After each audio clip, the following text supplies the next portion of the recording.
Thanks so much for that. We are also joined by Sami Hamdi, who is the editor of the International Interest, a current affairs platform focusing on the Middle East. Thanks so much for joining us. It's really no surprise that Donald Trump has changed his tone, but what do you think is actually going on behind the scenes, Sami? Will the U.S. take action against Saudi or not?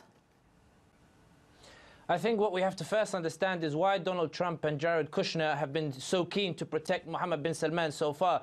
I think it's worth remembering that alongside the Israeli lobby, Jared Kushner has never had a Saudi leader in Saudi Arabia who has been so amenable to U.S. interests. Let's remember that Mohammed bin Salman has been integral in trying to implement the deal of the century and applying unprecedented pressure on the Palestinians to accept conditions. Mohammed bin Salman has pitched himself as a bulwark against Iran and in Iran's activities in Iraq and in Syria. So they're not particularly keen to see Mohammed bin Salman go. I think with regards to Pompeo's visit to Saudi Arabia and his subsequent return, I think this was all the US and Saudi Arabia trying to find some way in which to extract Mohammed bin Salman from the heat, from these particular accusations. Of course, the biggest issue is Turkey, in the sense that Turkey, it seems that Mike Pompeo went to President Erdogan, from my perspective, to try to convince the Turks to ease off Mohammed bin Salman, to ease off Saudi Arabia.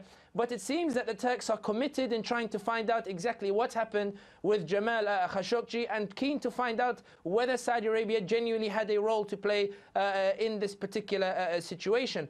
I think with regards to the US and Saudi Arabia, even though there is significant pressure on Donald Trump to take a harder stance against Saudi Arabia, I think the interest between the US and Saudi Arabia is what is making Trump hesitate, what is making Kushner hesitate, and this is what has allowed Mohammed bin Salman to buy time in order to find a way out of the situation. Okay, but Sami, yes, we understand that the US arguably is the major player here, but what about the other world leaders and the major companies, for example, that have pulled out of Davos in the desert? That has to hit Mohammed bin Salman hard, does it not? Of course that hits Mohammed bin Salman hard. There is always a mantra in Al Saud that the kingdom before the family. I'm not sure necessarily that applies to this new generation of princes of Mohammed bin Salman and Walid bin Talal and the others. However, it does put Mohammed bin Salman in a very difficult position because the royal family are blaming him for bringing perhaps unprecedented pressure to the kingdom. I do think, however, that the countries that have pulled out, the European countries, are not necessarily countries that are particularly influential in the grand scheme of things in terms of how the affair will go. I do firmly believe that it is the US which will essentially decide what will happen with Mohammed bin Salman.